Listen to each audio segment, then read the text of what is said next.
नमस्कार, बहुत स्वागत है आपका हमारे खास पेशकश चुनावी चकल्लस में। मैं हूं रीनू। क्या शिवराज सरकार पूरे कर पाएगी 5 साल? क्या कांग्रेस फिर लौटेगी सत्ता में? क्या होगा बीजेपी में सिंधिया का हाल? उपचुनाव के नतीजे लिखेंगे सूबे की तकदीर। चुनाव की तारीखों का ऐलान भले ना हुआ हो, लेकिन सियासत शुरू हो चुकी है। किसने कहां कितना दम दिखाया है, किसकी वजह से कौन बगावत के मूड में आया है, चुनावी चकल्लस में हर दिन दिखाएंगे आपको। कहां है घमासान की तैयारी, कहां है किसकी दावेदारी, जनता का दिल जीतने की लड़ाई में कौन किस पर भारी।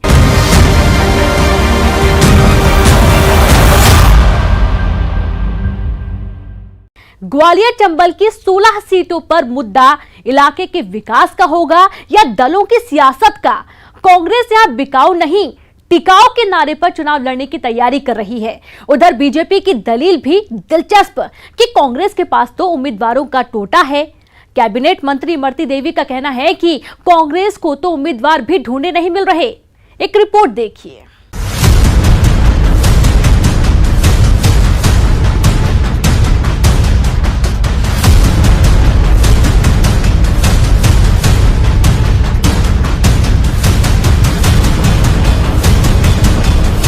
ग्वालियर चंबल की 16 सीटें जिसके खाते में जाएंगी वही दल उपचुनाव में जीत की बढ़त बनाएगा।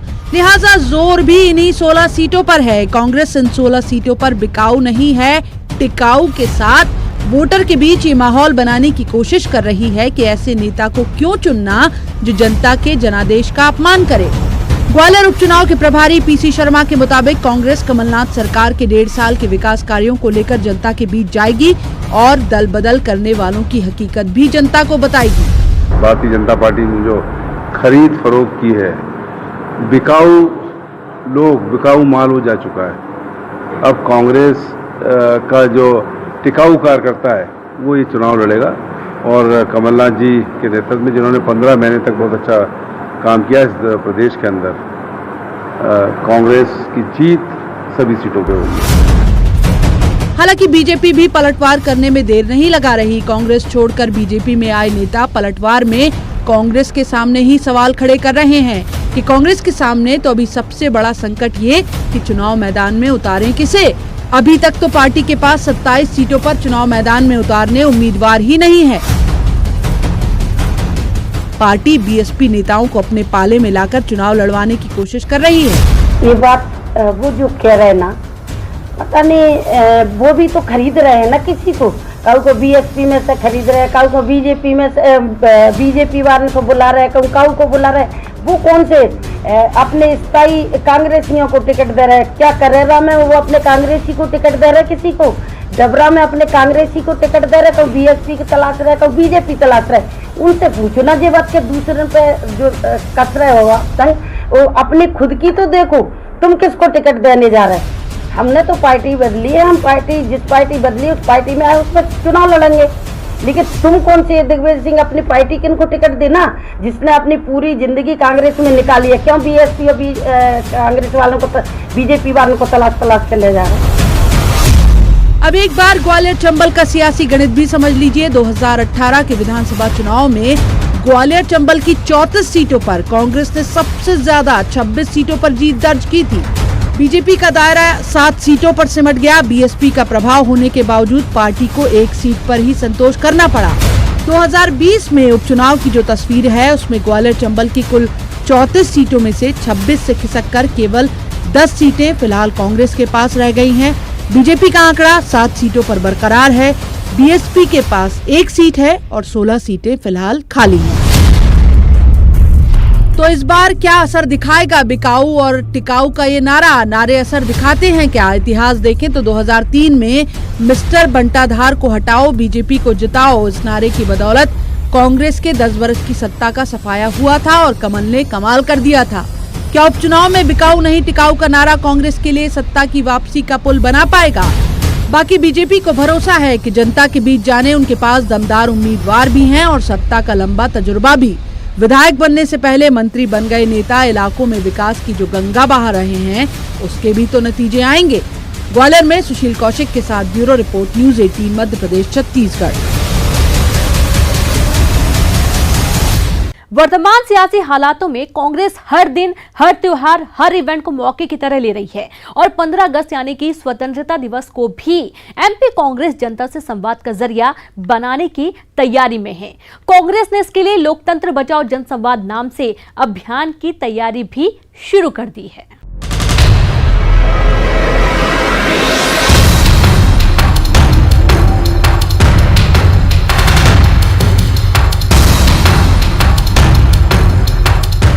कोरोना संकट के बीच एमपी में उपचुनाव अभी दूर की कौड़ी नजर आती है।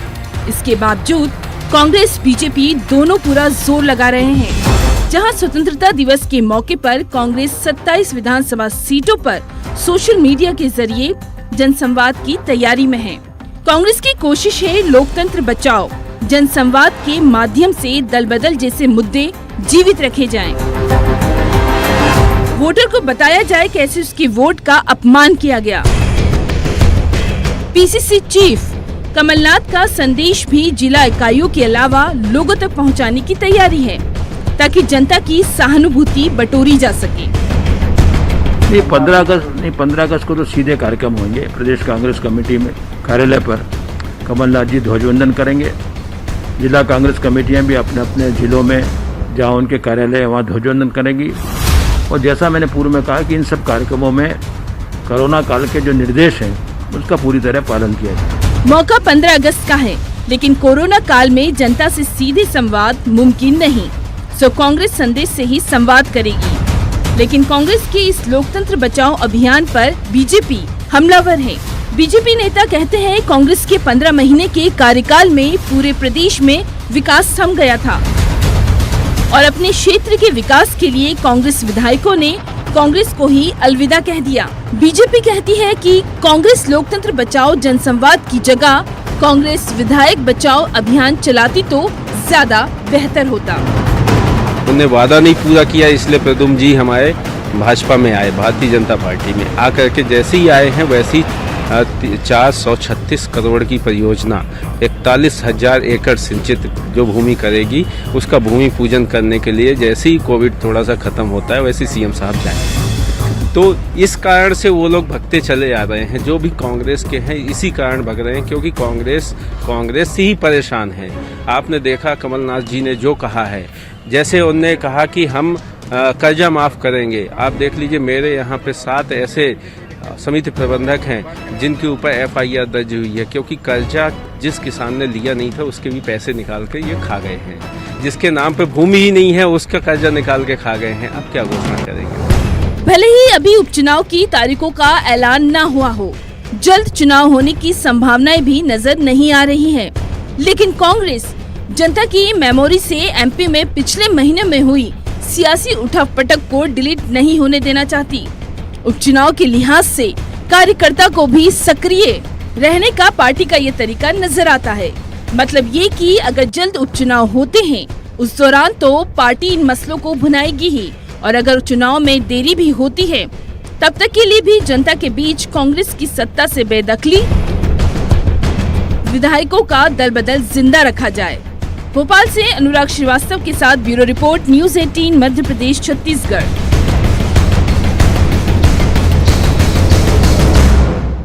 चुवानी चकलस में अभी सियासत के कई दांव देखे जाने बाकी हैं। करिए सिर्फ थोड़ा सा इंतजार, हम जल्द हाजिर होते हैं। ब्रेक के बाद एक बार फिर से आप सभी का स्वागत है। ये क्या हो रहा है भाई, ये क्या हो रहा है? सांवेर में ये क्या हो रहा है? सांवेर में चुनावी पोस्टर होर्डिंग से गायब है जो चेहरा। सवाल उसी सूरत को लेकर है कि आखिर ये हो क्या रहा है। सबसे पहले जहां चुनावी हलचल शुरू हुई उस सांवेर विधानसभा सीट पर किस चेहरे का गायब हो जाना बना है सवाल। देखिए इस रिपोर्ट में।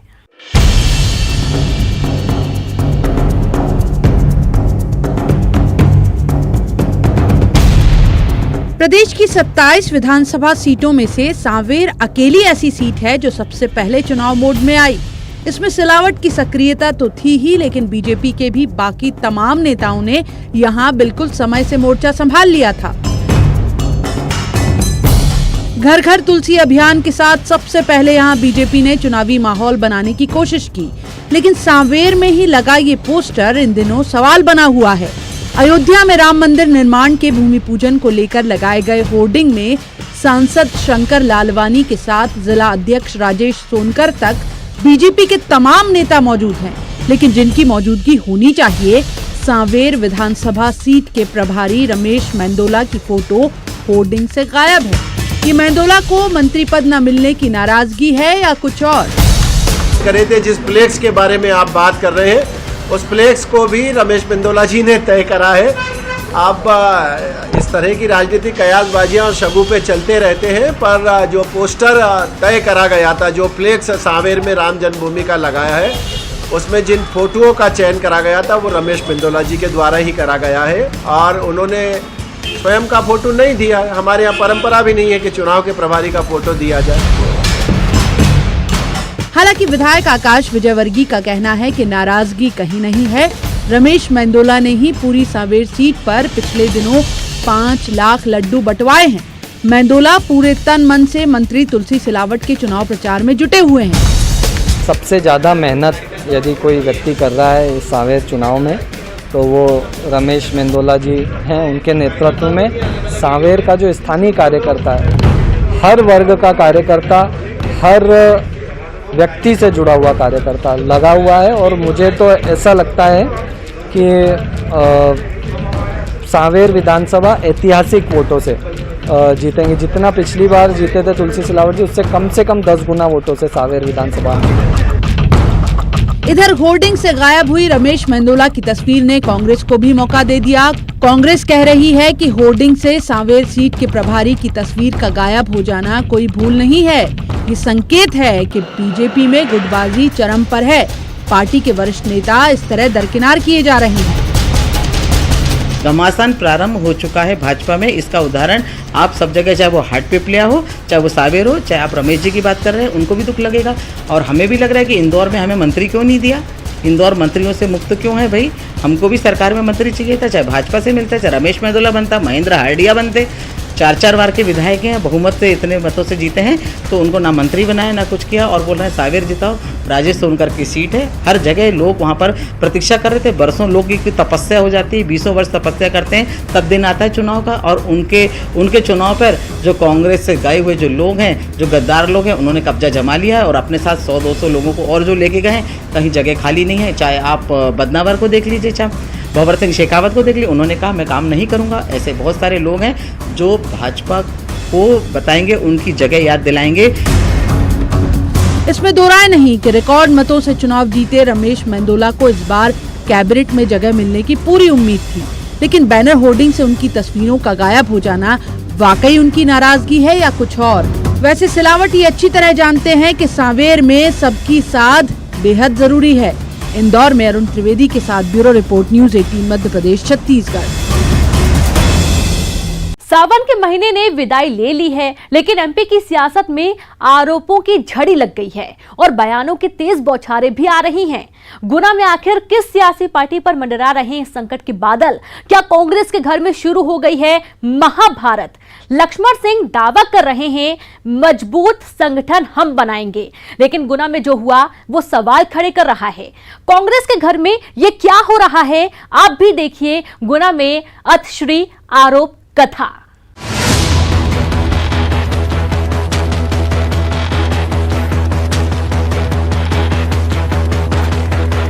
अभी हाल ही में जिला कांग्रेस की कार्यकारिणी घोषित हुई है और उसे देखकर मुझे बड़ा ही आश्चर्य हुआ। इसमें हमारे जो कांग्रेस पार्टी के कर्तव्यनिष्ठ कार्यकर्ता थे उन्हें नदारद किया गया है और ऐसे लोगों को लिया गया है जो पार्टी विरोधी गतिविधियों में शामिल हैं।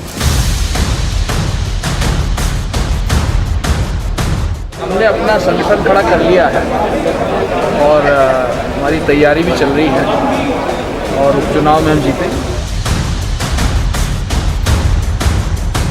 कितनी बुरी हालत कांग्रेस की हो चुकी है कि किसी का भी नाम उठा के वो दे देते हैं कि हमने अपनी कार्यकारिणी में इसको उपाध्यक्ष बना दिया, इसको महामंत्री बना दिया, इसको सचिव बना दिया, इसको विशेष आमंत्रित सदस्य बना दिया और उन लोगों को कोई जानकारी नहीं है इस संबंध में। कांग्रेस एक, रूप अनेक, कांग्रेस एक, बयान अनेक, कांग्रेस एक, कलह अनेक। अब इस कलह वाली कांग्रेस के दर्शन भी कर लीजिए, जहां विरोध के स्वर मुंह से झरझर कर रहे हैं। बयान में गुस्सा ऐसा कि थमने का नाम ही नहीं ले रहा। पहले जरा गुना में महिला कांग्रेस की प्रदेश महामंत्री नीलू कुशवाहा जो गुनाह बयां कर रही हैं, उसे सुन लीजिए। इन संगीन इल्जामों को सुन लीजिए। जिला महामंत्री के पद पर अरविंद श्रीवास्तव को नवाजा गया है, जिस पर पूर्व से ही बलात्कार का प्रकरण चल रहा है और वह इस प्रकरण में 1.5 माह की सजा भी काट चुका है और ये उक्त प्रकरण न्यायालय में आज भी विचाराधीन है। और अरविंद श्रीवास्तव अपने साथियों के साथ मिलकर हमारे आरोन शहर में जुआ सट्टे का कारोबार करते हैं। ये लोग गरीब भाई बहनों की जमीनों को हड़प कर भू माफिया का कार्य कर रहे हैं। यहाँ महिला कांग्रेस की प्रदेश महामंत्री नीलू कुशवाहा के निशाने पर हैं जिला महामंत्री अरविंद श्रीवास्तव, जिन्हें जिला महामंत्री पद देने पर महाभारत मच गई। जब कांग्रेस पार्टी महिलाओं के हितों की बात करती है, उनके सम्मान की बात करती है और 50% आरक्षण की बात करती है, जबकि इस कार्यकारिणी में महिलाओं को 1% भी आरक्षण नहीं दिया गया, एक भी महिला का नाम नहीं लिया गया। मैं इसकी घोर निंदा करती हूँ। उपचुनाव सर पर हो, लेकिन इन बयानों से आखिर कांग्रेस की कौन सी सूरत नजर आ रही है? क्या ये विरोध के स्वर नहीं? क्या कांग्रेस के घर में खुलकर गुटबाजी नजर नहीं आ रही है? हम इस विरोध की वजह बताएं, उससे पहले चाचौड़ा से कांग्रेस विधायक लक्ष्मण सिंह को सुन लीजिए, जो कह रहे हैं मजबूत संगठन बनाएंगे, लेकिन इस बगावती तेवर से वो कैसे पार पाएंगे? लेकिन संगठन खड़ा हो रहा है और कल भी मैंने ये बात कही थी, आज भी कह रहा हूँ। अब कांग्रेस पार्टी को कार्यकर्ता को आगे रख के काम करना पड़ेगा, हम लोगों को पीछे होना पड़ेगा, क्योंकि व्यक्ति विशेष से पार्टी नहीं चलेगी, ये संगठन से चलेगी, कार्यकर्ता से चलेगी। अभी जो हमने संगठन हम खड़ा कर रहे हैं या हुआ किया है, उसमें कार्यकर्ता ही सब कुछ है, हम लोग पीछे हैं उसमें। लड़ाई वो लड़ेगा, चुनाव वो लड़ेगा, जीतेगा वही, जीत का श्रेय भी कार्यकर्ता। तो अब आपको असल कहानी बताते हैं। आखिर गुना में कांग्रेस में आरोप विरोध की ये कौन सी शक्ल दिखाई दे रही है? दरअसल गुना जिले में कांग्रेस ने कार्यकारिणी कमेटी का गठन किया। कार्यकारिणी में शहर और ग्रामीण क्षेत्र को मिलाकर 20 से ज्यादा उपाध्यक्ष और 30 से ज्यादा महामंत्री बनाए गए, जहां कांग्रेसी नेता इसी कमेटी के गठन के खिलाफ खुलकर नाराजगी जाहिर कर रहे हैं। कितनी बुरी हालत कांग्रेस की हो चुकी है कि किसी का भी नाम उठा के वो दे देते हैं कि हमने अपनी कार्यकारिणी में इसको उपाध्यक्ष बना दिया, इसको महामंत्री बना दिया, इसको सचिव बना दिया, इसको विशेष आमंत्रित सदस्य बना दिया, और उन लोगों को कोई जानकारी नहीं है इस संबंध में। कांग्रेस के कंधे पर सबसे बड़ी जिम्मेदारी है जिले में नए संगठन को खड़ा करना, लेकिन कार्यकारिणी के गठन के बाद जो तस्वीर सामने आई, उसने तो कांग्रेस के अंदर ही सियासी तूफान ला दिया। लेकिन फजीहत तो तब हुई जब सिंधिया समर्थकों को भी कांग्रेस ने इस कार्यकारिणी में शामिल कर लिया, जिसके बाद इन सिंधिया समर्थकों ने पंचायत मंत्री महेंद्र सिंह सिसोदिया से इसकी शिकायत कर डाली। जो गए हैं उनसे और अच्छे, अधिक सशक्त कार्यकर्ता हमारे जो जिला अध्यक्ष हैं, दोनों शहरी और ग्रामीण, उन्होंने खड़ा किया। बहुत अच्छा संगठन खड़ा हो रहा है, आप देखना नतीजा। गुटबाजी का आरोप कांग्रेस पर हमेशा लगता आया है। कहीं ऐसा ना हो कि कांग्रेस के घर मचे इस घमासान का फायदा विरोधी उठाकर ले जाएं। सवाल है कि विरोधियों से ज्यादा क्या अपने घर को संभालने की चुनौती कांग्रेस के लिए गुना में ज्यादा बड़ी है? गुना से विकास दीक्षित के साथ bureau report, news 18, Madhya Pradesh, Chhattisgarh. और इसी के साथ चुनावी चकल्लस में फिलहाल इतना ही। मुझे दीजिए इजाजत। नमस्कार।